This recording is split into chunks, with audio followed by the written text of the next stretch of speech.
Wake up. Wake up. Good morning. Thank you, Abigail. So nice to see you. How have you been? You too. Really good. Um, we just moved to California a few months ago, as you Yeah. know, and it's a nice change of pace from New York City. Hmm. We certainly miss New York, but Right. it's been nice. And the baby's 8 months now, Oh so my God. yeah, That's she's that starting. age. She Yeah, she hasn't fully figured out how to crawl yet, but she's in the frustration phase where she's Mm, really close to figuring it out. So I've been sort of working from home every day to try to catch it when it happens. So yeah. it's very cool. It's on time. She's on time. Yeah. Yeah, Awesome. So cute. yeah. Thanks for sharing all her little pictures with me. Oh my God, she's delicious. She is. She has the most hair of any baby I've ever seen. It is a lot. It is a lot. Yeah, Very thick, right? yeah, Thick, yeah. So hearty. we have a lot of fun. Yeah. So cute. So cute. All right. So before we get into birth, you want to just introduce yourself, your name, where you're from, tell me what you do and things like that. Yeah. So I'm Abby or Abigail, Hmm. and I'm from Massachusetts. I was the oldest or am the oldest of four children. Grew up in a pretty rural, bucolic town, had a very idyllic childhood, um, which was a huge blessing. After school, I moved to New York City, where I met my husband. I started my career in finance in the city, doing investment banking, so pretty high intensity environment. Um, and then ended up moving into the startup world where I now lead the finance team at a earlier stage biotech startup. So that's what I do now. I actually joined the current company that I'm working for now when I was 6 months pregnant, which I can get to in a little bit. But yeah, and now we have a beautiful 8 month old, and it's like the best thing ever. Also can get more into Hmm. that Yeah. later, but Yeah. yeah, that's a little bit about me. Awesome. So let's get into the birth and your pregnancy. So first question, which is not as much of a strange question as it used to be, like why did you want a doula as it's become way more common now, I think. Not that Mhm. long ago, it was like a who, a what, and now it's like, of course you do, right? Well, not for all folks, but I think some folks still think it's only home birth or only if you're very hippy dip, which is fine if you are, but it Yeah. really is for all of us. So for you personally, how did you come to this? Yeah. So I actually had no idea what a doula was before I got pregnant. And I actually think that there's this concept called a death doula, which is somewhat similar in that they help people in the end stages of life go through that process, the family and all that. It's more of an emotional, spiritual guide through an incredibly, obviously, challenging but moving and potentially beautiful stage of life, depending on how you're looking at it. And so I think birth is kind of no different than that, and that it's like probably one of the most intense but beautifully spiritual, emotional events in a woman's life. And um, we can talk a little bit about why I wanted to have an unmedicated birth as well. But I sort of saw the logic behind why working with a doula was incredibly impactful very early. It's birth is obviously one of the most important things in humanity, I think, at this point. Like Yep. it's easy to say that. And in the Western world, we've over medicalized it to oblivion. And so it's not hard to imagine why a lot of people wouldn't consider a doula as important because it's largely a procedure in many people's minds. Whereas I don't view it that way at all. I think it's somewhat of like a rite of passage into a next stage of life, and you're quite literally like growing and bringing a new life into existence through your own body, and that is like the most sacred thing I can imagine. And so having someone that's gone through, well, first of all, I wanted a doula that had like gone through birth themselves, because I think that that brings a next level of like wisdom and guidance. Um, and also having someone that's seen and been alongside of other women that have gone through the process of childbirth in it with me and my husband to guide us mentally, emotionally, spiritually, physically, was I can't imagine not doing it that way. When you're going through it your first time, you just don't know anything about what's about to happen to you. I think you can read all the books and listen to people that Mhm. talk about it, but until you're really in it, you don't really understand what it Yep. feels like, Yeah. or the it's not even just a physical process, it's like mental, emotional, spiritual. It's a wholly integrated experience. And so um yeah, I couldn't imagine, especially since I went the unmedicated route, I can't imagine doing it without a doula, you like the support that you brought. Um and I know that you also support women that are going through like a more medicated route, which is also fine. And I still think that is also incredibly wise, and um, navigating navigating it in any path that you choose is still challenging.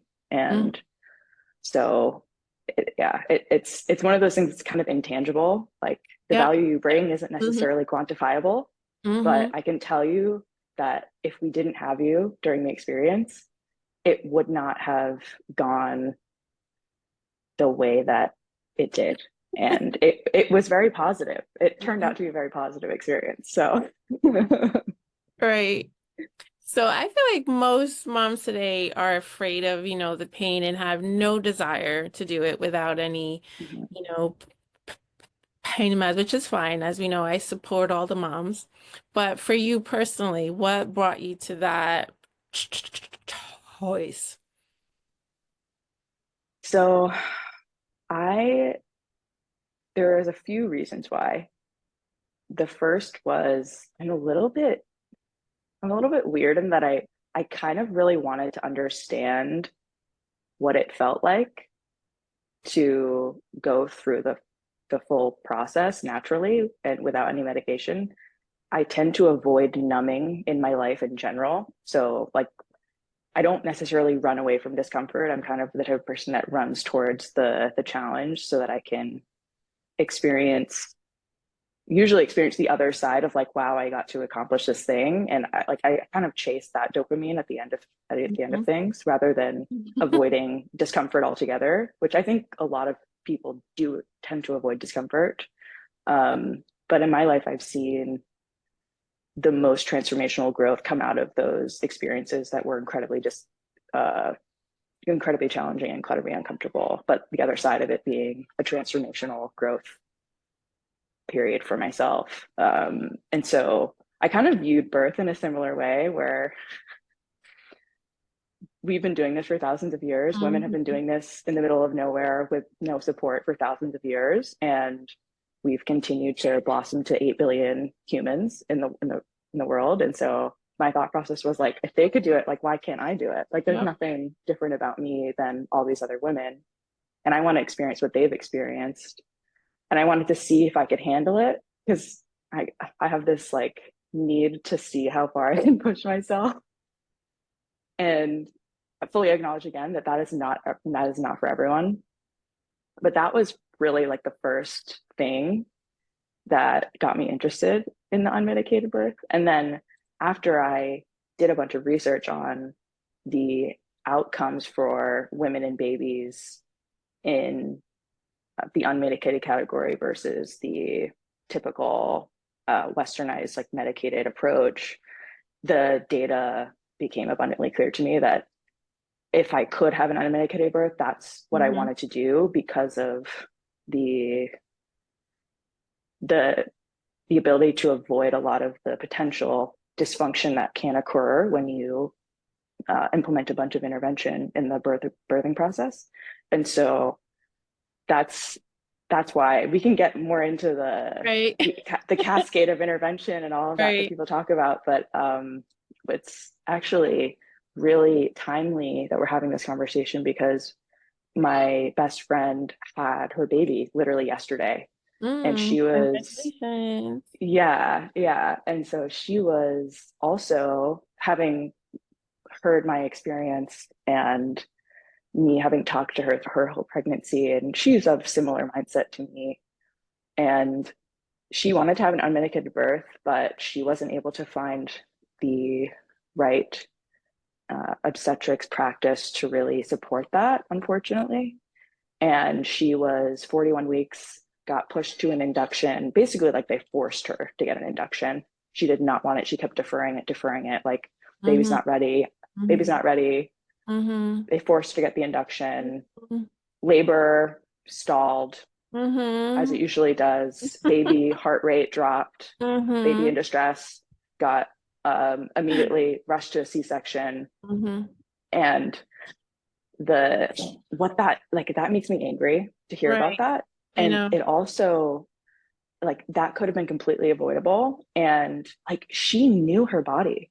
And the fact that all of these medical professionals were trying Mm-hmm. to tell her that she didn't and that they knew better than her just is mind boggling to me. And the fact that that's like normalized in society and that we've basically convinced women that they don't really know, that they Right. shouldn't listen to themselves, right? And that they don't know what's best for them and their baby is very sad to me. And so obviously, while I'm completely like saddened that that was her experience and wish that did not happen, it's kind of lit another fire in me for Right. this conversation because Want to be in it. um, yeah. And so that exact experience that she had was what I was trying to Right. avoid Exactly. in going the unmedicated route. So that I could tell you honestly what is happening. I don't know about her, but in the whole thing of what's happening there. And I may or Mhm. may not put it out publicly. We'll see. Um, how old is she? She is 31. Okay, so that's really unfair to her. Okay, because I was gonna say, Yep. so statistically, and this research has been proven to be not enough research to base things on, but this is where the hospitals are and their hands are tied. Once you get to age 35, Mhm. they want to start to induce week 40, week 41. And the thing is, we know that your placenta will die at some point. When it all goes well, your body knows to make the baby come out first, right? But if your placenta dies first, the baby dies, right? So older women, their placentas are not as good. So that's why they start to induce. It's a small risk, right? But in such a litigious culture, the mom they let go to week 42 and delivers a baby and it's dead, right? It'll be rare, but it'll happen. And it's not just that we don't trust you. It's not men don't trust women, da da. No, it's this really icky, litigious, don't want a dead baby at the end of this, even though I think the other tricky thing of birth is you can't control fate. You could die. The baby could die. And not to sound crass, but this is just the facts of it, right? Mhm. Giving birth is a vulnerable, frightening. It doesn't, I'm not trying to make moms be scared of it, but it could happen and it does happen. And even in best cases, healthy folks die, right? Mhm. And we get surprised. And it's just something that I think Societally, we don't want to accept that. Yeah. Which Yeah. I don't want my children to die either, right? So you want to just grab fate. So I think it's more complex than not listening to folks. It's that we are in a trust me, but I will sue the living shit out of this whole hospital if anything happens. Yeah. Yeah. Right? Yeah. And like, but see, we can't have both, but we want both. So it's not just them, it's us as a society. So when I had my home birth back in the day, my midwives, in order to practice, couldn't afford the insurance. So they had Mm. not, so I had to sign, even if we all died, I will not sue. Wow. But that's the trust I had in them and in fate. Yeah. That I trust them at that they're gonna do their best with me, not because they're afraid of being sued, but because they genuinely care and I genuinely trust their skills. That's not where Americans are, Totally. right? Totally. Oh yeah, totally. I mean, we have a mass fear of death and in this Right, country, which is warranted, to be fair. right, But right. it's also, I think, like embedded in this like secularization, like lack of spiritual awareness Yes, and yes. disconnection from our bodies and like Hmm. looking up. We don't look up anymore. We look to Yep, the sides. yep, And yep. so yeah, that's like a whole other rabbit Right. So rabbit it's hole. that. So people say, "Oh, you're not listening to me." And I'm like, it's not because we don't trust you to know yourself. We don't trust you to not sue and take down this whole hospital Yeah, and yeah, then just make our totally. insurances higher and higher. Yeah, the incentives are Most, all pointed in the wrong direction. Yeah, I think most everyone I know in the field has been sued at least once. wow. And like, even if you do everything right, there's stuff goes wrong, Yeah, right? Even if you're the best obstetrician, something could go wrong. A baby could die. And they I mean, do. but I know. and that's So, been happening from the beginning right. of time. I know. So So it's that's not a straightforward endeavor, and it's not something we can exactly, control. exactly. So that's the true Yeah, story of why we're all paying for it and yeah, why it's so hard to get a good obstetrician, a midwife, whomever, right? yeah, Yeah. yeah. It's messy. It's complicated. This room's getting dark. Let me turn on a light. Hold on. Ah, stiff.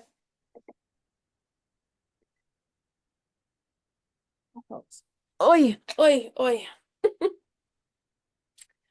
Yeah, so that is, yeah, it's hard. Yeah. So how did you find obstetricians that would support you in the birth plans, goals that you had? So when I got pregnant, I wasn't working. I was taking some time off from work, which was, I think, instrumental in even getting pregnant in general. I had a history of like really bad chronic stress and hormonal dysregulation. Ended up quitting my job, taking some time off, got pregnant by the grace of God after like 6 months of like doing nothing and resting. And once I got pregnant, I dove headfirst into trying to understand every single thing about it. And I read a lot of books, read a lot of statistics online, watched videos, tried to get my hands around what the options were and what might be the best solution for me based on what I was trying to optimize for. And I called a bunch of random people, actually, in the process of searching for doulas as well. I was kind of doing everything simultaneously. And I reached out to a few doula sort of like matching services, which is how I found you. And I also, in the process, reached out to my gynecologist who actually doesn't practice obstetrics. She only practiced gynecology, but she had a few practices that she would recommend based on what I told her I was interested in. So I was like, hey, I want to have an unmedicated birth, but I'm not sure I want to have a home birth. So do you know anyone that's more aligned philosophically with that approach? And she recommended Village Obstetrics, and they are like veterans Yeah. in the space. Um, they happen to be outside of insurance, which is obviously not something that everyone can do, but we were able to make it work for our family, and so met them immediately. Were sort of enamored by them. They're They're very great. They are calm, cool, and great. Yep. collected, Mm-hmm. very down to earth, human, and really just open to helping shepherd you through the process.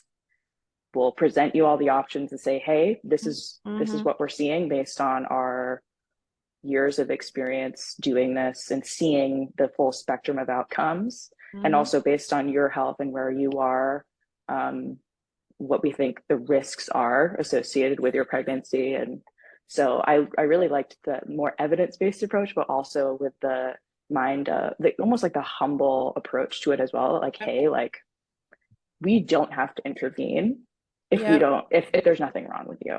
And we're going to let you do what your body is designed to do, but we're here to support if anything were to go wrong, because we have the tools in order to help save you or baby if that is needed. And so Mm-hmm. that was exactly the type of balance that I was looking for. And really what I wish that most obstetrics most obstetrics philosophy was kind of aligned with, but it's unfortunately that's not the case. Um, and yeah, and funny enough, they actually have a list of doulas that they recommend, and you were on that list as well. So sort of between like pattern matching, the matching service, and that, I was like, okay, it's a no-brainer. We Yep. have to go with Maisha. Yeah, It's hard, the whole healthcare thing. I mean, I think they take a couple of health insurances, but predominantly not. yeah, But that also allows them to not take hundreds of, patients at a time. So they are really kind and personalized. They know you, yeah, right? A lot of the groups here in NYC, it's like 10 of them. yeah, And over 9 months, you're not going to really build a rapport with the whole team, right? And then you get who you get and they're in and out. So it's just, but that's what insurance will pay for right, to have yeah, that. So even if all 10 are great, but they're just 10 people that you don't know. exactly. It's just hard. Yeah, I mean, at Village Obstetrics, there's only two doctors. You Yep. get to know them throughout the Period. entire I know. pregnancy. And they're You both have, cool, right? yeah, they're both great. Yeah. And they've both been working together for a very long time. And so it doesn't matter who's delivering you at the Uh-huh. end of the road, like they're Mhm. probably going to do very similar things and approach it in very similar ways. And so, yeah, I had so much trust that I had built up with Mhm. them over that period of time. Yeah, they're so nice. I mean, when you're in a big group of 10 obstetricians, how many births is that a month? Like 100? Like they can't Yeah. see you. They Yeah. just can't. Like I don't like I take maybe two, clients per month, so I see you, I know you. And even then Yeah. it gets like a lot. If I had 100 a month, I wouldn't know who you were either. Like, Yeah. And I have to imagine that, I mean, I have friends that are in the medical system as it is today, practicing, whether they're PAs or nurses or doctors, mhm, right? mhm. Like they don't like this experience. Yeah, yeah, Like they yeah, they want to know their patients and yeah. they want to deliver the highest level of care, but the way Hmm. that it's structured, it's just not, with the insurance incentives and everything, it's just not possible Yeah, to it's make a crazy. living and to also like not get just pushed out of the system entirely. Especially when you're earlier in your career, like there's really not much option. There Um, isn't. Yeah, I had a yeah. friend who worked in a healthcare clinic and she would see 60 a day. So Wow. I can't think 60 things in a day. Like, Yeah. oh my God. That's Yeah, crazy. That's tough. Yeah. I don't know how they could fix that. For us now, being a doula, health insurance is starting to come in, and people's like, "Oh, it's great." I'm like, is it though? I mean, I think it's going to be pros and cons. I don't think it's going to be all great. I think it's just gonna make things change and shift, and some things will get lost because that's just how it yeah, is, you know? That's just yeah, how it is. We'll see, but everything will change, right? So yeah. I'll miss the old days because now I'm old, but everything has to, right?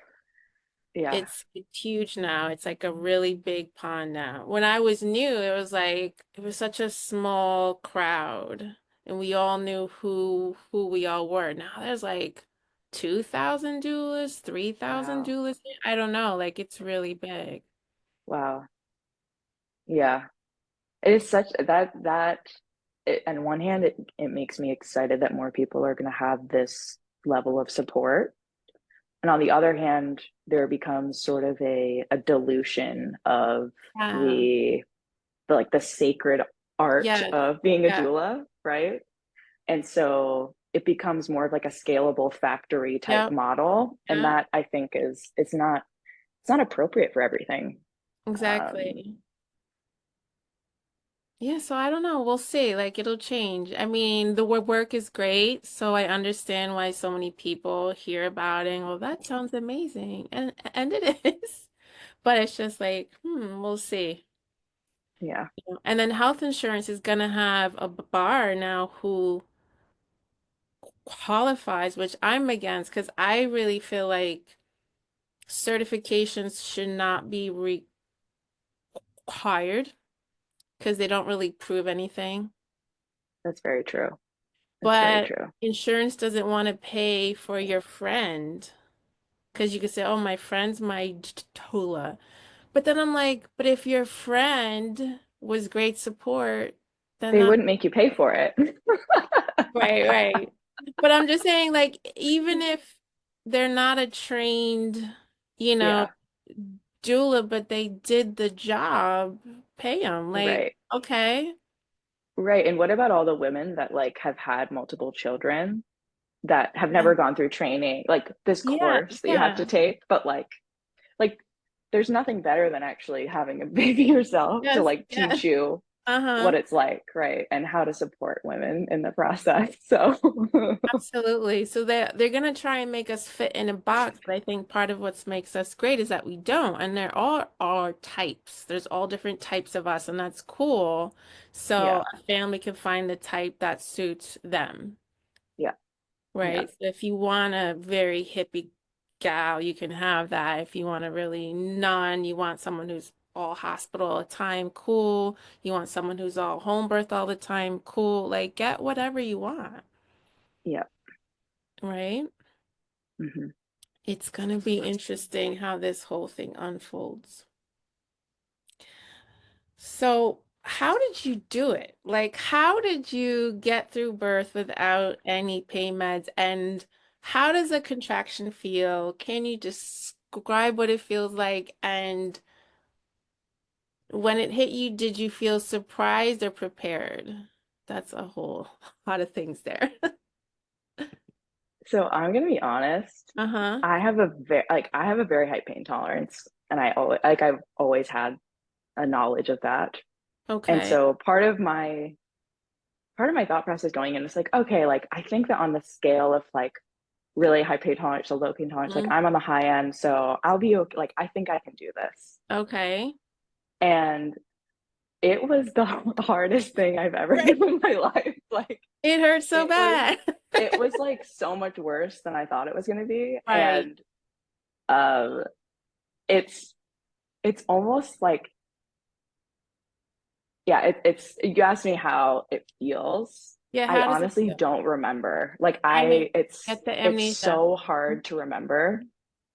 And but I do remember being in it and thinking to myself, I don't know how much longer I can do this. Yep. But just getting through the next contraction, you just one step Yep. at a time, Yep. Yep. and just trying to focus on allowing the energy to go through my body and like to try not to tense up and ride the wave, so to speak. But man, it is really hard. And this also makes me think like, wow, the women that get the Pitocin contractions Oh are, yeah. I cannot imagine Well, what if you that get feels like. pit, I'm like epidural, please. Like, let's You not even have to get an let's epidural. let's let's not even play Yeah. ourselves. Let's stop. Yeah. Yeah. But so, I mean, how did I get through it? I did a lot of pre-work. I really Okay. did. Like how? Um, Like what? so I'm a I'm a full believer in that the work you put in before and during the pregnancy has a large determination of the outcome or the experience and the outcome of the labor and delivery.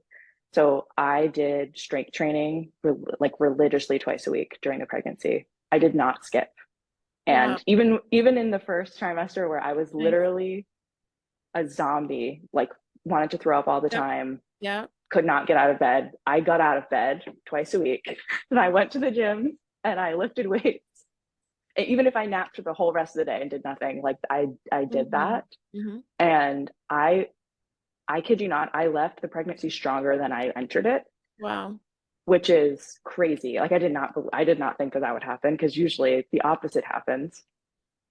And I also did Pilates throughout the pregnancy as well. So I focused a lot on just building up my muscular skeletal system so that Uh-huh. I could uh, like continue to support the weight that I was Mm-hmm. carrying, and so that I was strong enough to go into the labor with stamina You to like endure. did that thing and like went in Yeah. there training hard.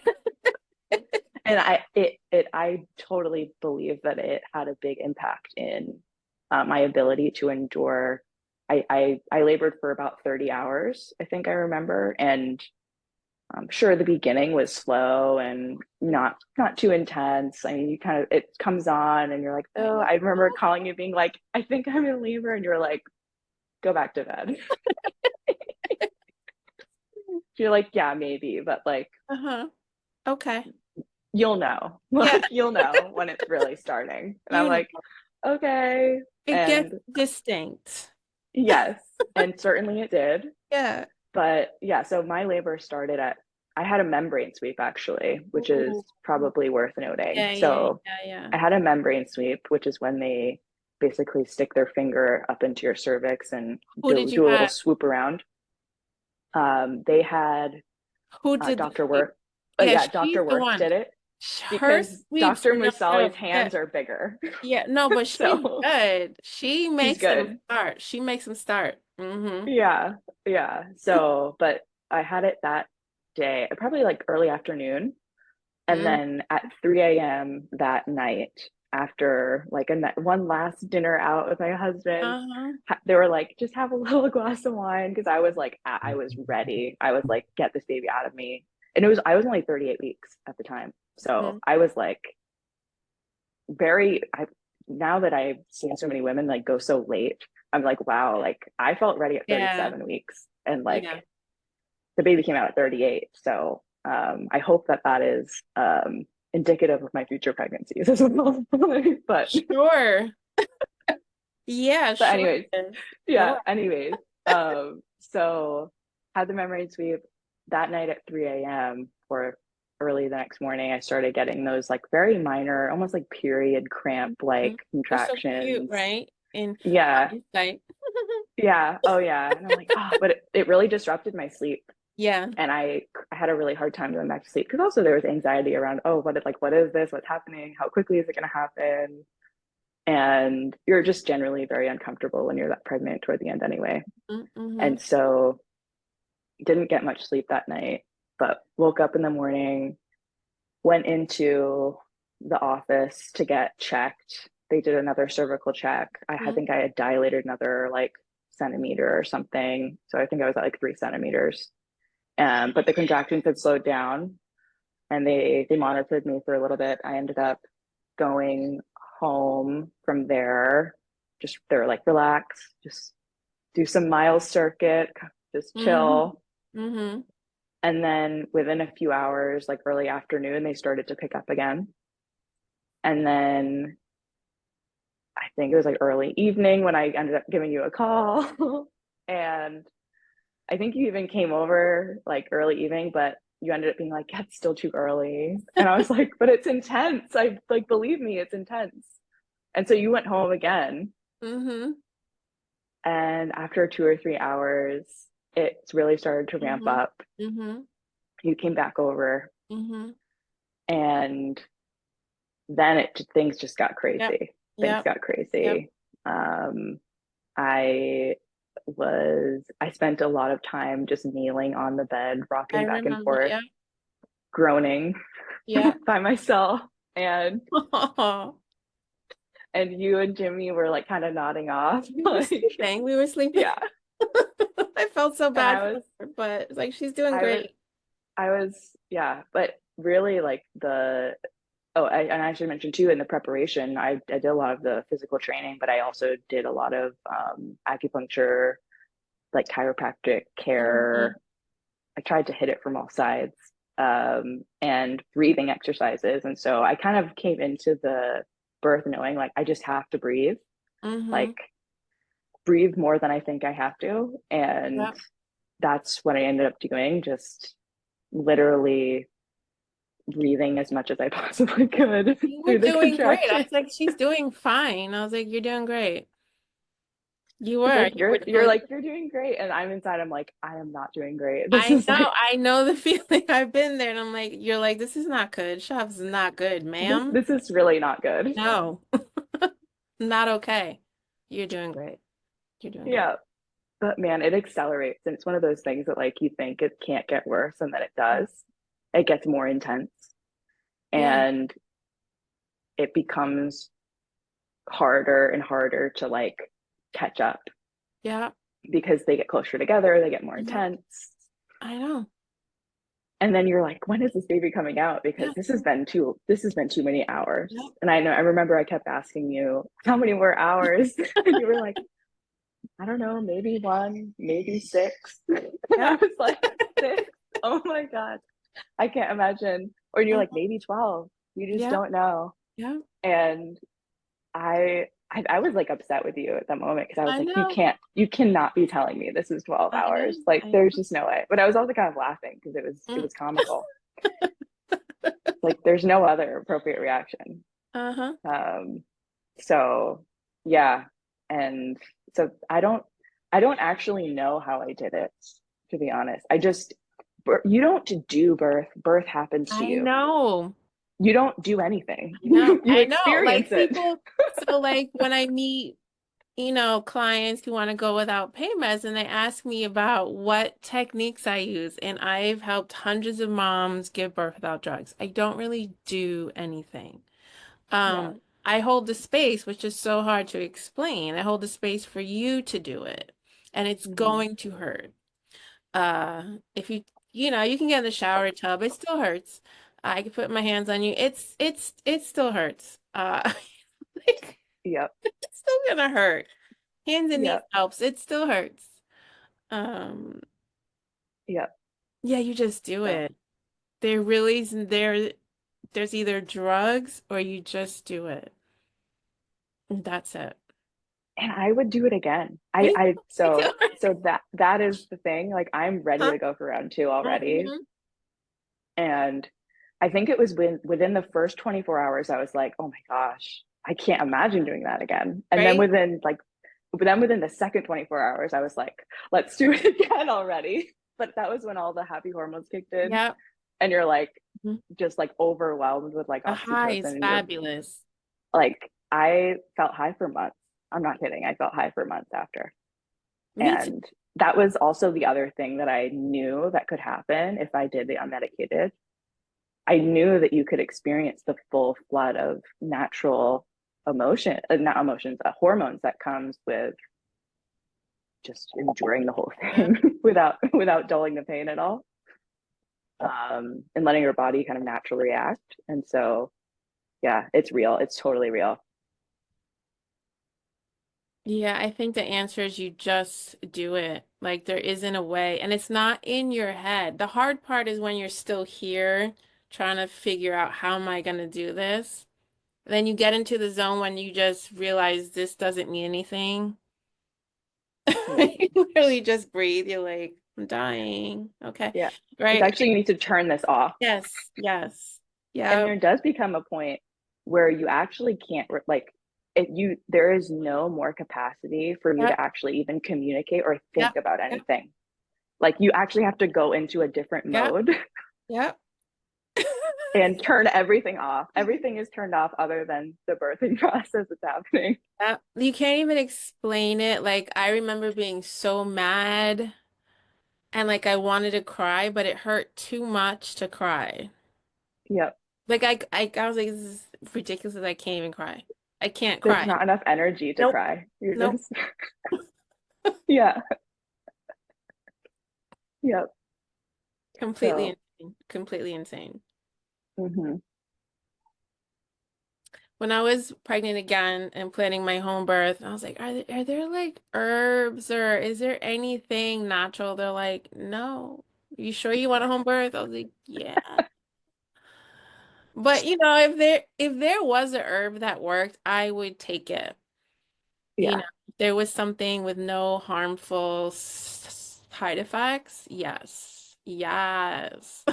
Yeah. I would take that too, for Yeah, like sure. let's go. Let's go. But and Yeah. I'm always impressed with like the moms who do it in a hospital because it's the trip. It's the trip for me, the traveling. Oof, Well, right? maybe we should talk about that. Go ahead.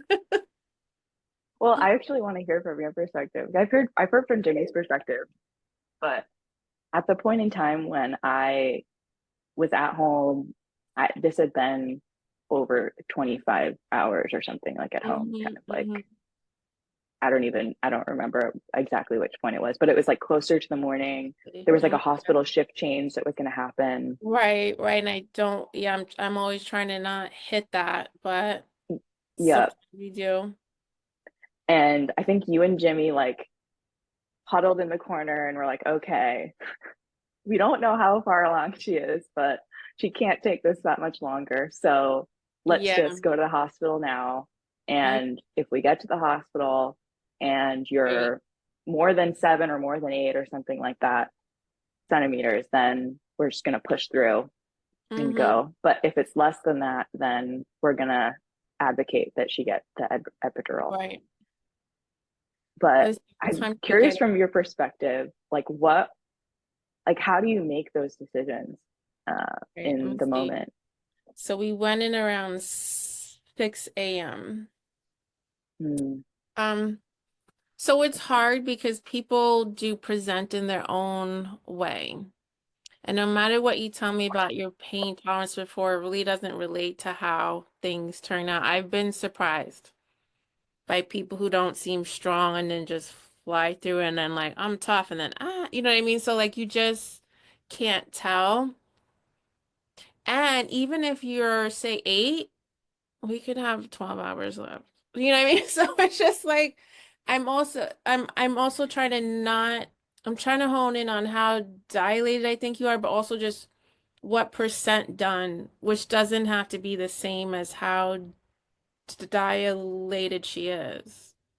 Because she could yeah, be 2 centimeters, but 80% done with the whole thing, or not. it's so nebulous. You just don't know. I don't want to have a birth in a car, and I haven't. I have called when this trip is not a good idea, and we're just going to stay Mm, home. So I've had unplanned home births, which I prefer to a car, right? Like I don't yep, want any car. But I'm like I think we'll get there. And then I'm more afraid that you're not gonna be that far along and you're gonna be so upset. yep, yep, But the harder it gets to travel, the harder it gets. It's tough. yep, yeah.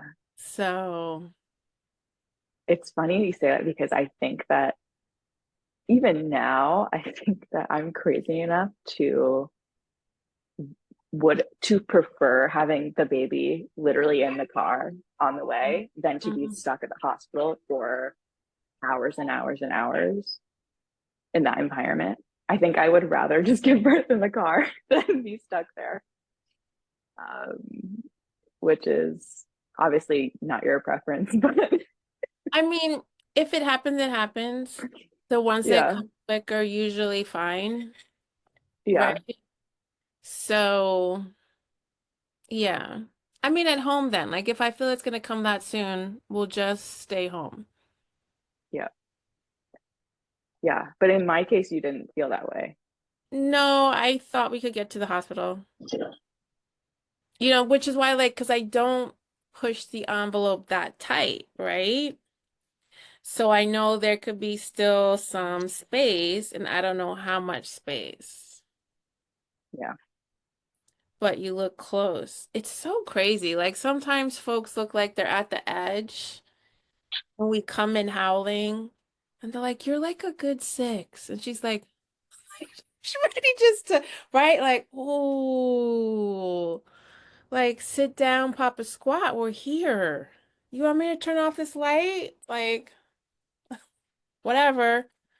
Like, it's so disheartening. It's so mean. Yeah. It's so mean. Your Yeah. husband was so cute, by the way. I got those pictures of him when she came out, right? He was You took so the best emotional. pictures. Those were Yeah. so, that was amazing. That was amazing. Yeah. But it is the ideal for the mom who wants to do it without any pain meds to go tight. It's just not easy. And I've had the experience a handful of times to just slide into home base, which is fun. Well, that happened Yeah, I know, with which me. is fun, which is So, great. yeah. So apparently when I got in the car, something Yep, shifted, yep, something yep. changed. The car ride I felt like I was in a time machine or something. It was just like going through space time.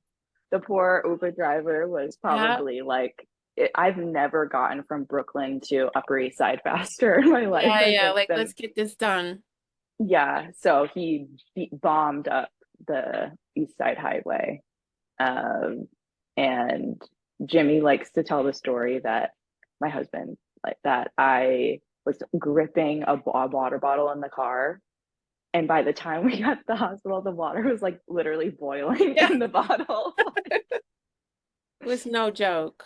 Yeah. And so, but I walked in, we Yep, got fast yep, tracked through, so we didn't yep, have to wait yep, because you were in contact with yep. my I was OB. like, coming in hot. Yep. I managed to walk in. I don't know how that actually, now that I know what I was going through, I'm Right. kind of shocked that I was able to do that. Yeah. But I was walking in. I had to stop for like two or three times because Yep, there was a big contraction. I was like, okay, I just need to just wail this one out. yep. And finally got placed on a bed pretty quickly. Mm-hmm. And what I didn't realize until after is that because you told me you were like, no, like you were like in the pushing stage when you were like walking in the Yeah. hospital. You Like, were. Yep. and I didn't know, but it's so interesting that like it shifts, it changes from active labor contractions to Ugh. wow, I have this biological urge to eject the Yep, baby from my yep, body. yep. And you like can't help but kind of push. It's so weird. It's yeah, it's very strange. Also, when I time moms in the car, I also know that it's not really so, it's not that I'm have to get the timing right. I know that the movement and the car ride is going to affect her too. Yeah. So it's not that I hit you so well, it's that I was also trying to gauge how is the car ride going to affect her. Mm-hmm. So if she feels safe in the hospital and she knows she's heading to the hospital, it'll help her progress. Mm, If she's afraid of the hospital, it'll make it slow down. interesting. So that says Okay. that you did want to give birth there. That when we were Yeah. on the way, you went, "Zhuzh." Yeah. Meaning like if we would have stayed home another hour, we would have probably been still here until we left, and then you went like that. So it's not that I hit it Hmm. right, it's that you knew like we were far enough progress that as soon as your system knew we were close to that place, it went, "Vroom." That's so interesting. Yeah, because I see it in the car rides a lot, and it can't be that I always hit it on time. No, it's her, right? Goes, oh, It's just you, your it's just me. magic. So now she knows. Now it's time to like drop the baby into the pelvis Yeah. and let's go. Yeah. Yeah. But I will say the pushing part is the easiest part, It's great, right? It's great. is the easiest part because you actually feel like they're making progress. Like you can feel it happening. Your husband was And having a hard time with that. he was having a hard time because I was screaming. And I we're don't all even remember what it calm, sounds like. like me and And like the nurse and the doctor, and he's just like, what is like at the end when you're howling? He's like, yeah, is gone. I'm like, she's good. She's good. Like this is what well, it's like this is normal. Like, yeah. and they were actually like, wow, this is actually like very relaxed compared to Yes. some that we've seen. And he was totally Yeah, like bewildered. he's at the end. Yeah, I could tell he was like, this can't be okay. Like, what's going on?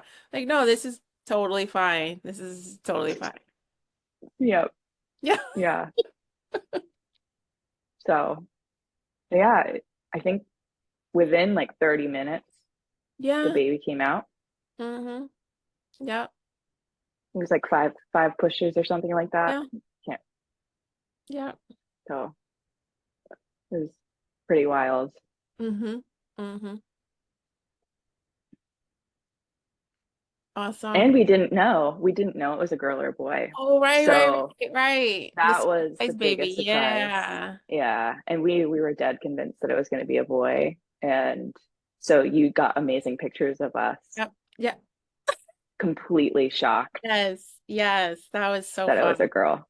That was Yeah. That was fun. the best surprise of my life, to be honest. Best surprise of my Yeah. life.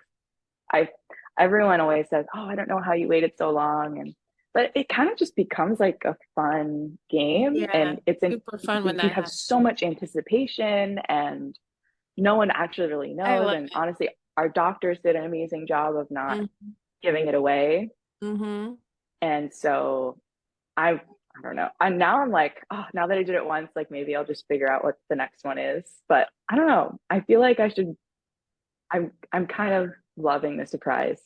Yeah. Um, it's one of the only like real positive, amazing surprises in life, I think, that you can engineer for yourself. Yeah. I mean, you're still surprised if you check it, right? Because you're surprised Yeah, then. But you haven't yeah, time to be like pondering yeah, it. yeah, yeah, Yeah, but I do think it's cool, like how the pictures on the sonograms now get clearer and clearer. It's like it's gonna be like an actual perfect, like HD picture yeah, soon, and then you won't even really see their face for the first time after they're out. Like you're gonna see a clear picture of them like this. Assuming. yeah, yeah. I might opt out of that. Yeah, just like I'll meet you when you're out here. Yeah. Yeah, yeah. But it's actually pretty funny because one of the reasons why I thought that it was a boy was because I saw I saw something on the Oh, sonogram uh-huh. and I was like, oh, like that has to be a penis. Uh-huh. And it wasn't. It was the umbilical cord. It must have Oh, been. right. Yeah, that happens a lot. Yeah.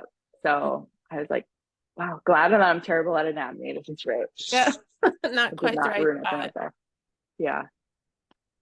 Yeah. My kids over here asking me for $200 until next week. I'll go and make sure.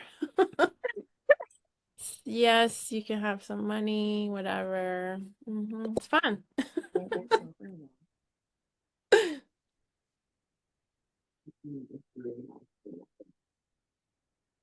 What? Can you go in their room?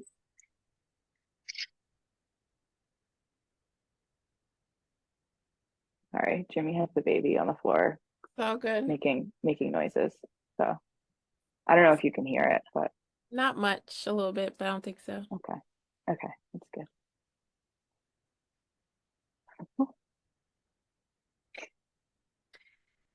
Yeah, when you get pregnant again, know that twos usually go pretty quick. So,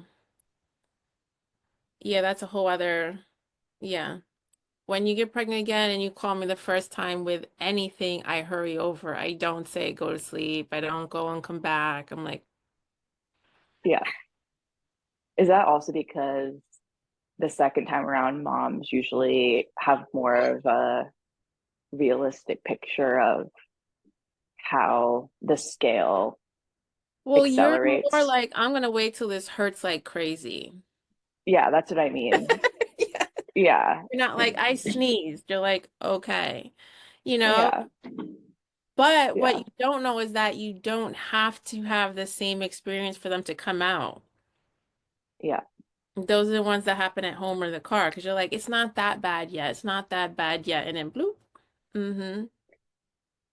She's like, no, Well, I this think has to be worse. well,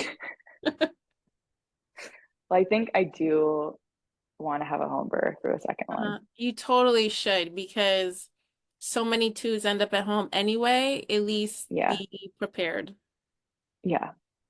Yeah. you know. The first unplanned home birth I caught, it was on two. It was on two. I walk in the door, like I from the first call I went there, right? And she's just bearing down. I'm like, okay. Oh God. C-section. I'm like, oh, I really had to pee. I was like, can I pee? Should I just pee on myself while I ca it was going that fast. I was like, no, I really gotta pee. I was on the train, my hands had to, so I pee. She's screaming. Wow. Her husband was going for the car. I'm like, come back. No, this is not happening. Just Yeah. come back. So I go in the bathroom, I pee, I look at the bathroom, just towels, white, just beautiful white, towels. I'm like, sorry. I grabbed them all, right? Her whole apartment's white, beautiful white room. The blanket's white. I'm like, not anymore. And we just did this home birth on the most beautiful spread with all these white towels and just trashed everything. So, Wow. hmm Wow. We will be prepared. right. Sorry about all your stuff. Yeah. Wow. But yeah, those twos come flying a lot. I wanted to have it. My two was quick. My second was quick, but not that quick. Mm. It was tough for like 3 hours, which is good. But no, I wanted that like, Well, cause, I would love to have a quick three right? hour labor. I mean, it's Wow. still quick. I mean, it wasn't, there were more hours before them, but they were like tolerable. Yeah. But as far as hard, it's like 3 hours hard. Yeah. I'm trying to think about how many hours mine was hard. I don't even know.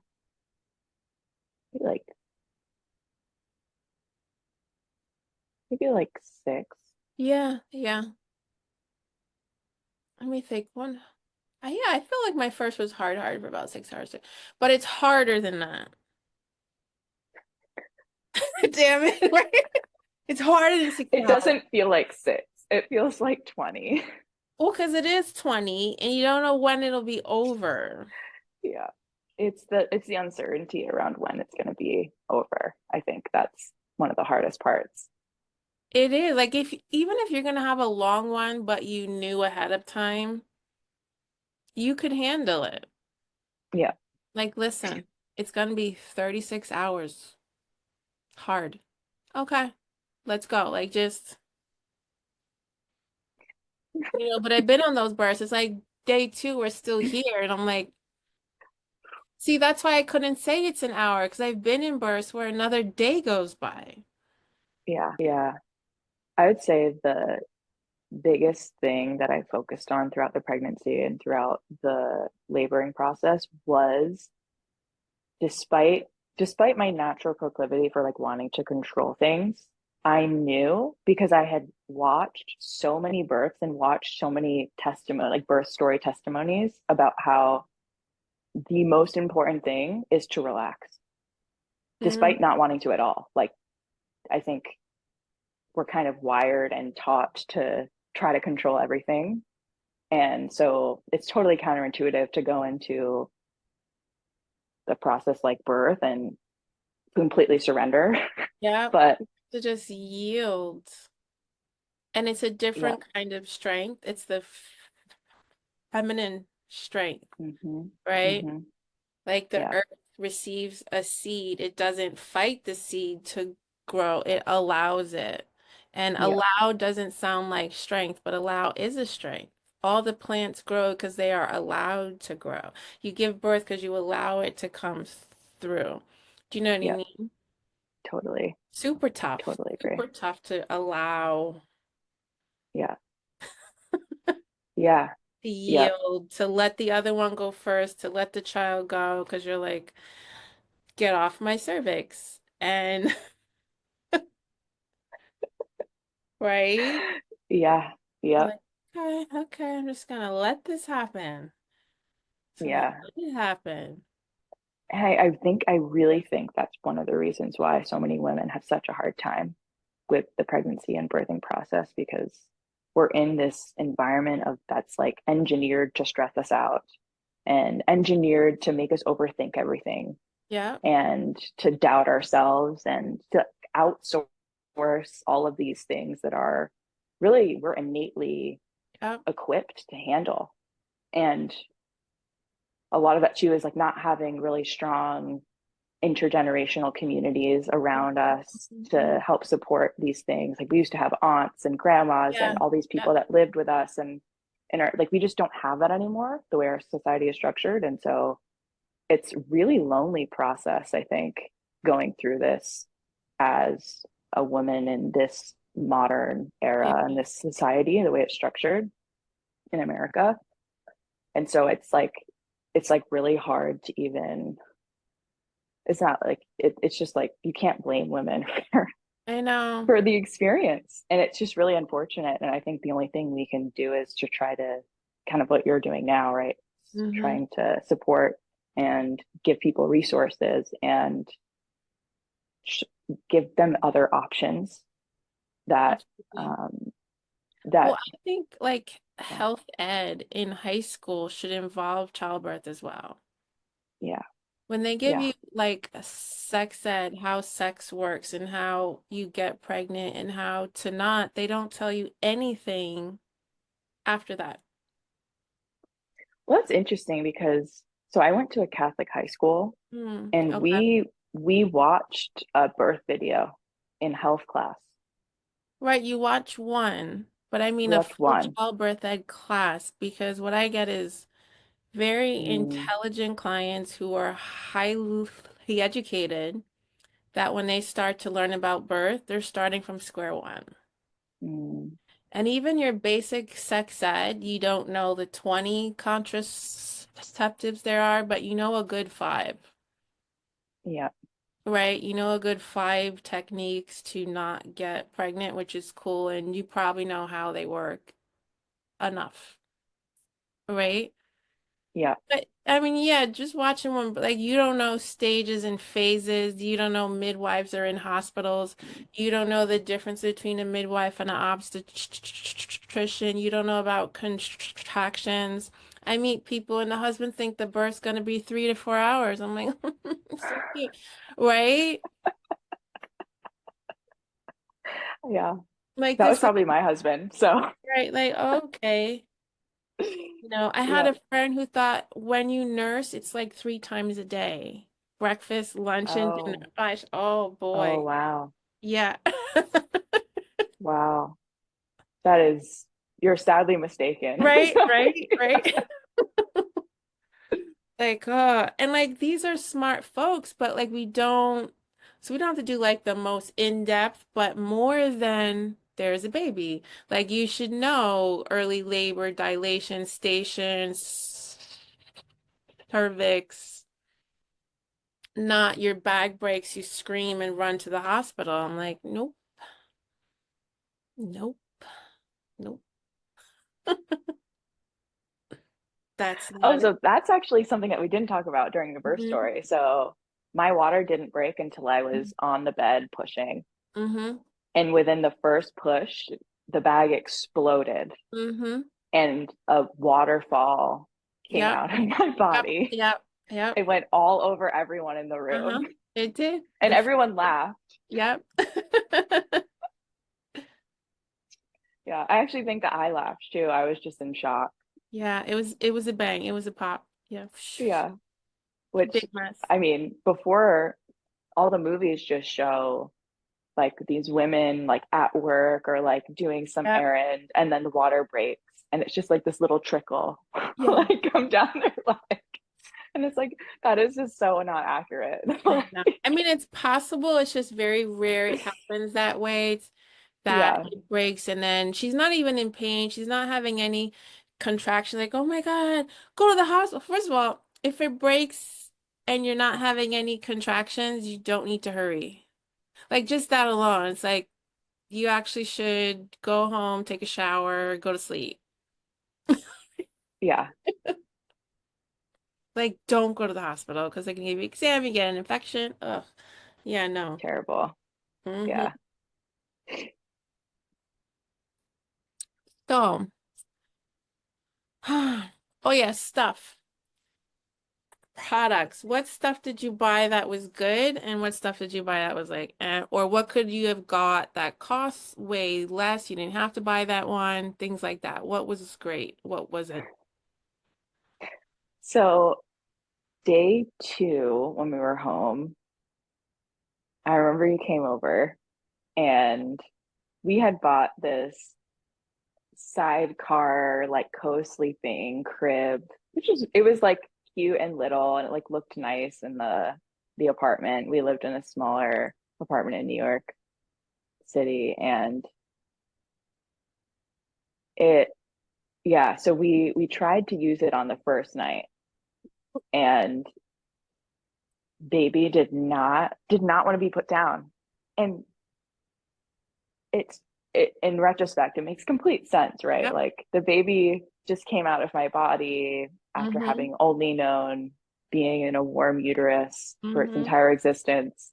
And now the modern advice is to wrap that baby up really tight in a blanket so that they can't move and put them in the corner by themselves so that they can sleep safely. And you're supposed to pick them up if they cry and put them back down when they stop. It's impossible. And that just does not work. It Yep. just doesn't work. Yep. And we found that out on night one. And so you came over, I think, on day two or something to check on my latch and Yeah. check in on us, how we were doing. And you explained to us, and I would hope that you can just explain this now because you do it better than me. You explained to us why that was perhaps not the best approach Mm-hmm. to really taking care of a newborn in those the first few days, right? Or even in general. But you kind of opened our eyes to alternative solutions to the crib. And so that the number one thing that we bought that was completely useless was the crib. We literally sold the Mm-hmm. crib within a week of Nice. that, and the baby has been sleeping with us ever since. It's Um, great to sleep with. I mean, some people yeah. choose not, and that's totally fine. I don't know how they crib train their kids. I could not. They've been held their whole life, so being still for them is very odd. Hmm. Odd. Yeah. So yeah, the crib was the number one thing that I don't think we needed. Also very expensive. I know it Um, becomes a really expensive clothes hamper. it it literally did. Yeah. Yes, it did. Um, Great to just so throw everything in there until you feel like coming back to those clothes. yeah, yeah. And like we lived in a small space too, Yeah. so I don't know. We needed the extra we could have used the extra space where the crib was. Hmm. And so yeah, we got rid of that pretty early on. So I would say the two things that come to mind that have been the most useful, or I should three. So one, baby wearing. So having, we actually got the wrap that you have to tie, Hmm. and I learned how to do that like pretty quickly. And so I used that all the time in the Hmm. early days. Um, and then obviously baby carrier as well, Hmm. but I use the wrap all the time. Hmm. Very snugly. You just wear the baby around the house all day, and that was great. We also got the little baby Bjorn bouncer seat, which Hmm. was helpful when I was doing things around the house and didn't have the baby on my body to just put her down somewhere. Like if I was showering, I would just put her in that little bouncer, Exactly. like in the bathroom, and she would sit there and watch me. Hmm. And as long as I was in eyesight, then she was Hmm. okay. And then the third thing, which is kind of another like controversial thing, but it's been incredible for us. And I don't know how boys do with this, but we got those little baby potties. Hmm. And within, I would say, like after like 6 weeks, I started trying to put her on the potty to see if she Hmm. would go. And now at 8 months, she basically doesn't, she only goes to the bathroom. She pees in her diaper, but she only goes poop in the potty. She literally doesn't go in her diaper. That's So amazing. she's like low key already potty trained, like halfway. And it's, aside from it being, I think, incredibly practical, I think it's also just really fun for the parents to, rather than effectively train them to go to the bathroom in their own pants, you are sort of introducing like a new activity, Yeah. training them to associate going to the bathroom with like a potty, and it's just fun. It's like there's nothing. I'm really not. I'm really grossed out by things very easily. So I was really shocked that this was appealing to me. But there's nothing cooler than seeing your baby like poop on the potty. It is At cute. like, yeah, it's amazing. So I don't know. A lot of people think it's like not. I don't know. A lot of people have bad opinions about it, but I think they're like, It's actually easier to potty train them in the first year, even though America is very 2 and 3. yep, Way harder because then they're attached. yep, yep, Some folks wait till about 12-ish months. So when they learn how to like take their first step so they can take themselves there. So if you're yep, not, because that it takes a very intuitive parent to be on top of it and learn their cues and things like that. So if people don't have that yet, or that's just not how they want to parent, as soon as they learn how to take their first steps around a year, have a potty, explain it to them, and that's it. 2 to 3 yep, years old, they get like us where we get attached. Like we don't like to go in certain places and we have our preferences and they don't have that yet. So that's why there's all these books on potting because kids get in their heads about it because they start being like us. And potty training yep, at 2 and 3 is a pain in the butt. yep, totally. Like we've completely normalized her going to the bathroom in the middle of our living room floor on Mhm. her baby potty. And it's like if she needs to go, like the Yep. the idea is that when she can walk and do this stuff herself, right? Mhm. She can just grab the potty, Yep. pop a squat, Yep. and go. Excellent. And so that I would highly recommend that people introduce that as early as possible because Yeah. it's fun for the parents, and I think you're saving Oh, it yourself makes a your lot life of so much work. easier because the older they get, the harder it is, the more Yeah. dramas, and you gotta get them the book, the potty book, and watch the movie. Oh man. Hmm. Yeah. It was Yeah. 2 that we pottied in America. Now I hear it's 3. We're just getting more and more digressed, and it also profiting on all those things you have to buy, the Pampers, the wipes, all that stuff. Oh yeah. The more diapers you have to buy if your Yeah. kid is in diapers for longer, right? Uh-huh. I Profit, mean, profit. that's the other thing. In the first, we thought we were going to do the cloth diapers and very quickly realized that, at least in the first few weeks, completely infeasible. Mm-hmm. Like, just, Mm-hmm. I mean, your baby is pooping Yeah. and peeing Yeah. constantly, constantly. Yeah. Um, and so it's already hard enough, I think, to hold it together in those Mm-hmm. first few weeks, Yeah. especially as the first parent when you're trying to figure it out. Yeah, I say don't do it like if you want to do cloth, not in the first few weeks. Wait Yep, at least 3 weeks and then you can attempt it. yep. But then there's like all the laundry you have to do, and you have to clean Yeah, them it's properly, it's and it's not a lot. that green. You just make, you know, pollution there than here, Yeah, honestly. yeah, yeah, yeah. We came to that conclusion as well. And so the other hack too is, so my husband got some time off when I gave birth, and so he was able to stay home for, I think he was off for close to 6 weeks actually with me, which was amazing. If husbands can do that, I highly recommend it. And he cooked and cleaned and became the Martha Stewart of the house, which was amazing. And he did an amazing job while I was able to rest. And the other thing that I see and hear, like, so I've had some other friends that have had babies in the last few months.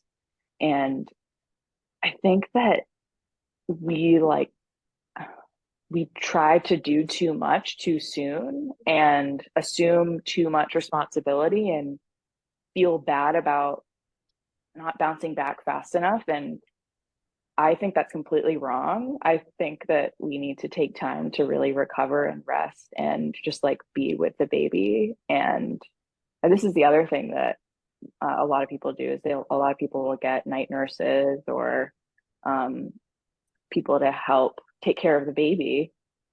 And while I think that like sometimes that's fine, I'm so glad we didn't do that because it allowed us to just really understand our baby Yeah. very early, and we knew how to soothe her. We knew what Mm-hmm. worked for her without outsourcing that to someone else to figure it out for us. And yes, it's hard, but it's just you kind of have to surrender to that too. And it's a lot Yeah. of just trial and error and trusting your intuition, which again, it's kind of, our society is kind of structured so that like they're trying to sell you something, right? And so when The people say you need all these things, like the reality is you don't really need a lot, and Mm-hmm. you are capable of doing it. Like Mm-hmm. you are. And certainly I think there's different methodologies that are easier than others. For example, like the crib training versus Mm-hmm. like having Mm-hmm. the baby doing more skin to skin and breastfeeding in bed and all those things that I think, depending on the family, can be like transformative. Like it was amazing for us. We got amazing sleep the whole time. I And know you can't sleep with them. So yeah, people who are afraid to sleep with them, they don't want to hurt the baby. You want to talk about that?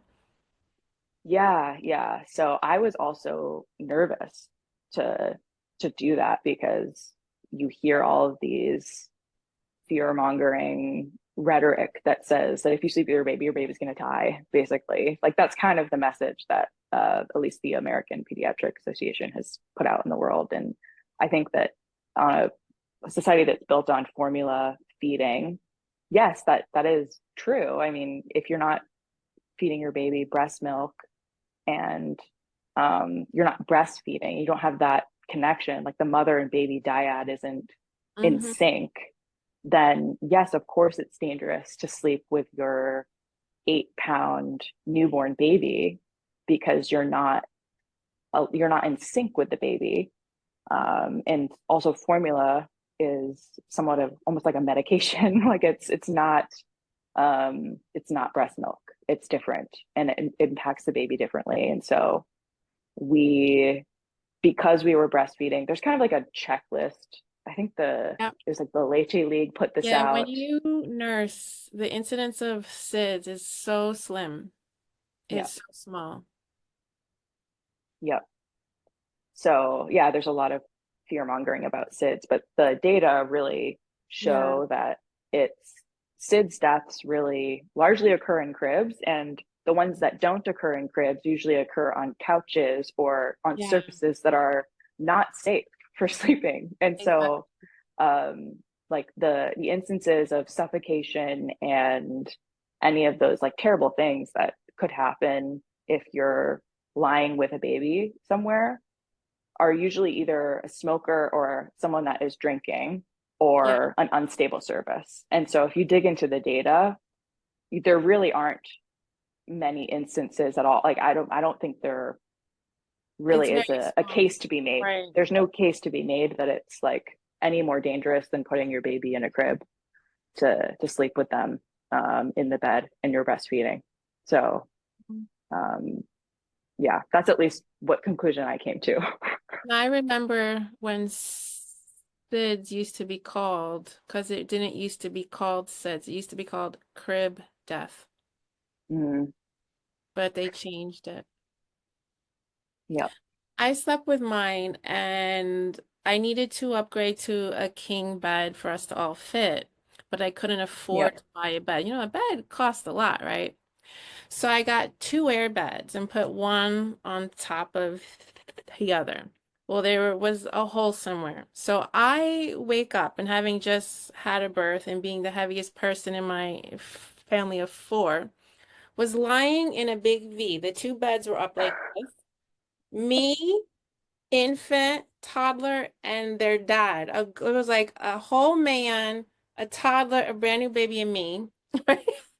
oh my They're goodness. all asleep on me. They're all on top of me asleep, just piled in.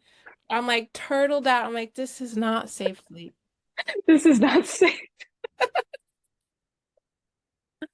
Blankets, toys, I got a toddler, and we all lived. And it was just like, couldn't get out. I'm like, everyone wake up. I don't know how we're gonna get out of this because we have the precious little baby. I'm like, oh my God, can't What like is happening? fight Yeah, out of this ridiculous. But we all lived. Yeah. yeah, You know, yeah, like, this is such a fail. Woo. yeah. Oh my goodness. Yeah, I will say having a king size bed is pretty essential. Unless you are a tiny person and your Right. partner is a tiny person, I think a king bed is probably Yeah. essential for this to be comfortable. And not on an airbed, but we still No, not in an it, airbed. but it was a pain in the ass. I was like, oh my God. No air beds, no water beds, just flat Yeah. surface with Firm minimal enough. Firm enough. blankets. Yeah, yeah. So before we wrap it up, do you have any questions for me? Anything you wanted to know about birth, this work, being a doula, or me? I think I want to hear more about. So you've taken a pretty interesting approach to being a doula, where you're involved with several different initiatives throughout like the New York area, both sort of obviously having like your practice, you take on a few clients per month, but you also volunteer your time, and I believe you're involved in some like capacity on like the board of something The to help. MMR, the New York Yeah. City Okay. Maternal Mortality Committee. I should know the name. Look at me. Hold on. Because we do meet this week. What is New York City Maternal Mortality Review? Yes, we review all the maternal deaths, decide whether or not they are. So anyone that was pregnant within the past year and passed away, we review them Mhm. and decide is this a maternal death or not? And if it was, how could things have been changed if there's, anything? Yeah. So what is the goal of that process? Fix it. from an impact perspective. Yeah, To identify what is causing it and make suggestions and recommendations to the CDC that can also be mm, shared with hospitals and obstetricians. And it's also just creating the statistics too. And then whoever, right. takes those. So anyone that was pregnant in the last year and died. Yep. So we call was it a maternal death or not, which I think is like a really big deal. It sounds obvious, but it's really not. It's really not Mm, that. I mean, sometimes it is. If there's like a car accident, okay, fine. But, and I can't say like exact things, but say if someone has cancer and they postpone treatment because they're pregnant, then they die of the cancer, it's like, mm. Yeah, it's nuanced. Right. So there's all these little things. I think the issues are just all the issues happening in society affect it.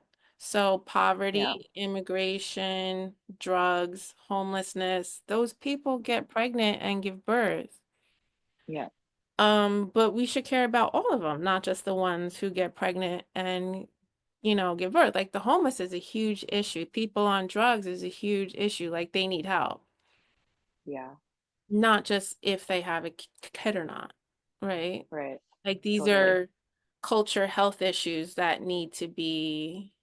So I wouldn't pull them into this topic, but they are. It's not up, what I mean? I think those belong in bigger society topics, Yeah, poverty and stuff. It affects maternal health, but poverty is, poverty and poor health there when you don't have a primary care physician because you don't have an address. I think it's just an important yeah, man that's not going to ever become pregnant that his chronic health issues are not being, addressed because they can't, yeah, right? But if it's a female and she has chronic health care issues that aren't addressed and gets pregnant and has a baby and dies because she was homeless and never like you know what I mean? So it's like yeah. not that I don't care about her. Like it's not the pregnancy, it's the bigger, Right. you know. Yeah, totally. So Totally this is understand what what you're I've saying. learned. And if anything, it's really positive that I've seen as far as maternity care. We're not doing that bad. For maternity care, we're not doing that bad. Yeah, that's good. What is happening is we have a bunch of other society health issues that dip into this. Right. The comorbidities that are Yeah. causing Yeah. Which we should care the, whether or not yeah, you have a child or not. It's yeah, a cultural health society issue. So I do feel a way that's making all my moms freak out that they're going to go to the hospital and die. And I'm like, yes, it is possible. And the ones that make the headlines are the rare healthy mom that does die of, childbirth yeah, stuff. That's so rare.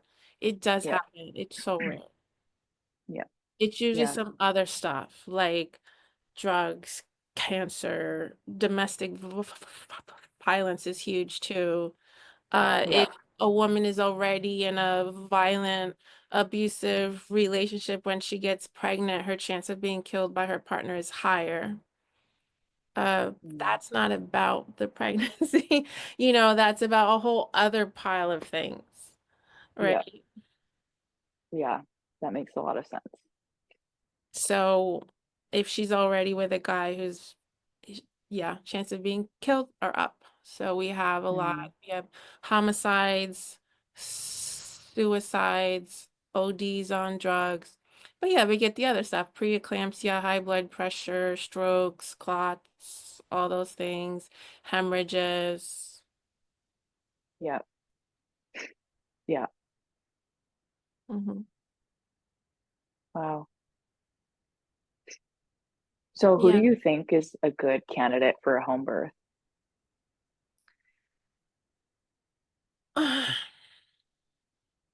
I want you to want the home birth because you want the home birth. Not because you're afraid of the hospital. Yeah, That's my opinion. Now, a home birth midwife will make sure you're not a high risk mom, because if you're high risk, absolutely not. But even if you're not high risk, it should be you're moving towards something, not away. And I think because if you're just acting from a place of fear, it's not good. Also, not that you can't have it on the first, but you don't know how painful it is. Yeah. You just don't know. And if you want an epidural, that's totally fine. So I feel like on the first, it's a little tricky because, you know, if you change your mind, which is totally fine, you can, transfer to the hospital. It's just a pain. Yep. It's just a pain. Though it's really hard. Like, I'm really impressed by women who go without an epidural when it's there. So I haven't had one myself, but I didn't give birth in a hospital. So I would have had to like move. I was Hmm. like, is it worth moving my butt? But if I didn't have to move, you know what I mean? It's like with food. Like if I buy the bad food and it's in the house, I'm gonna eat it. I'm gonna eat it. I have to have the strength at the store to not buy it, right? Yep. I'm gonna eat it all tonight. If I buy a pie, I'm eating a pie. I'm not gonna have a slice. I'm gonna eat the whole thing. I can't buy it. Yep. Right. So if there was an epidural in the house where I gave birth, it would have happened. It would have happened. You know, Yeah, it would have happened. totally. It would have happened. But I just was like, I'm not gonna move. Yep. Like I can't move. Damn it. But then when I got pregnant again, I was like, oh, I'm gonna do it again. Yeah, But yeah, so I don't want you to be in a place of fearing the hospital. You could be that makes turned off by sense. hospitals, but not because you hate the hospital. Right. And you have to really do your homework on who your home birth midwife is because all your eggs are in that basket. Yep. So midwifery was on my mind when I was new in this work, but understanding that those two heartbeats are on your back was a responsibility I choose to not own, right? Yep. I was like, Yeah. mm. I'm just like on the sidelines, right? Yeah. But in a hospital, even though you choose a OB practice or midwifery practice, there's so many eyes on you, which is great. That heart rate monitor reports to a room where every nurse and OB on the whole floor can see what's happening. So if your obstetrician is dumb, I'm just gonna, right? Someone else will see it, Hmm. right? Someone else will see it and go, what is going on in there? Right? In a home birth, you have one person, maybe two. If they're dumb, Yep. that's it. That's it. Yep. Right? So like you have to know who they are. Now I had home births and I support home births. I'm like, you better know who you're hiring. Right. You better know who you're hiring because that's it. So Yeah. definitely have to own it more, which I did. As I said, I signed off if we all die. Okay, because and me and my home birth midwife are still in touch, are still, friends. We still talk like I trust you, Hmm. you know? Yep. And if I would have died, it would have been just things happen and it's sad, but it's not your fault, you know? Yep. Yep. Totally. Yeah. It's not what you think. That's what I've learned about doing this work. And then people on this, the patriarchy, and I'm like, it's politics, it's It's insurance. bigger than that. Yeah. Yeah, it's Yeah. insurance, it's politics. I feel like maybe the maternal mortality thing pulling in other issues is because people don't care about a 38-year-old man, like some poor homeless 38-year-old man who dies because he doesn't have primary care. right? Because that's happening too. Is anyone freaking out? Like, look at all the homeless. How's their health? I don't think anyone really cares, right? Yeah, But once she gets pregnant, oh, yeah, there's a baby involved. Now we care. Oh. yeah, So I don't know yeah, because the systems that help the homeless mom help the homeless, right? right, Help also. I totally. don't know if there's like a plot to like use the fact that humans care more about them, because if you can just help poverty and help that, you help us all. I don't know. I don't know. I don't know. Or is it Yeah, just a good game to get elected? I don't know because you're like, we care about moms. I'm like, it doesn't look like it, but okay. yeah, Yeah, it certainly doesn't seem like it. yeah. It's tricky. Yeah. It's tricky. It's definitely a lot. Yeah. It's a very overwhelming thing to reread Hmm. them. But yeah, I thought it would be harder. Actually, I think I get distracted because everyone in the room is an expert in their field. So it's great. If you read article, you're like, oh, I wonder this. But we have like cardiovascular experts, so we can like get into the nit and the grit, and I can say, well, why did the blood clot do that? And it could tell me, Yeah. right? Without me having to go online, I could like picture what's going on in her cardiovascular system. Like I'm just learning so much. So it gets Interesting. so interesting in depth to comb through the anatomy and physiology of people dying, which sounds really sad and is, but it's also like fascinating. I've learned so much. My phone is like, "Are you okay?" Like when I'm like, "What is this? Like what is this street drug?" They're like, "Call Yeah. 911, girl." Like, "No, I'm fine." Yeah. Oh my goodness. I can only imagine. I'm learning about drugs a lot and how they interact in your system and why and all the health issues, Yeah. you know. Wow. Yeah, for the hardest one for me, because we go in like topics of deaths, was when we did this suicides. That was awful. You know, Oh yeah, I'm sure. that day knocked me out. Um, Yeah. But other folks have their hard days, like homicides were bad. I was like, I'm okay. I don't know why, but we all we all just like heart attacks, cancers, all that. Yeah. That's tough.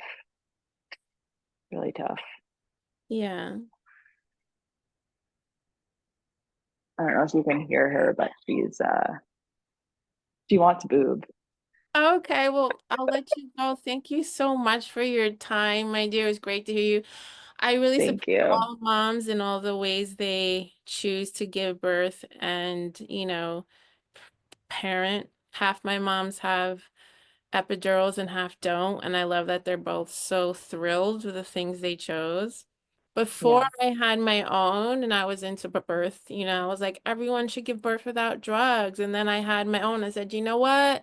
Do whatever you need to do to survive. Okay. I concur with that conclusion. I'm like, if you need it, I completely understand because Yes. that was insane. Yes. I'm like, do you, girl. Do Yeah. you.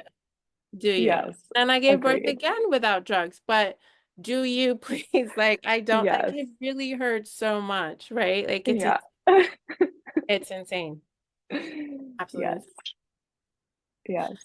Well, But I'm thank gonna do it again yes, and I'm gonna I call would. you. I would. Yeah. I wish I would have, but not anymore. Yeah. Yeah. I need to pop them out before I get too old because I'm like, I don't want to do this when I'm 40. Yeah, It's a no, lot on the body. So it is a lot. And then just now that I'm older, my kids are older, like, and they're still a pain, right? Like, I don't want to be doing this when I'm 60, like mhm. their stuff. Yeah, totally. So Thank you, dear. Pop some more do you, out. I'll come out. If you're out there, I'll fly out. I don't care. It'll be fun. It'll be like a half an hour. Bam. Yeah, we're gonna do it. Have I an like awesome we're gonna like birth. get a tub or something. I don't know. I I feel like we can talk about this more another You time, can but have a pool. I had a pool. yeah, I want to have a like a little blow up thing, a Yeah, little blow up I water I had a blow up birth. pool. I didn't have like a birth pool because they have those. No, it was just like a blow up children's pool with cartoons on the side. Yeah. Yeah, It's we're the gonna do worst. that. Yeah. Do you want to say hi to her before we sign Yes, off? yes, yes, yes.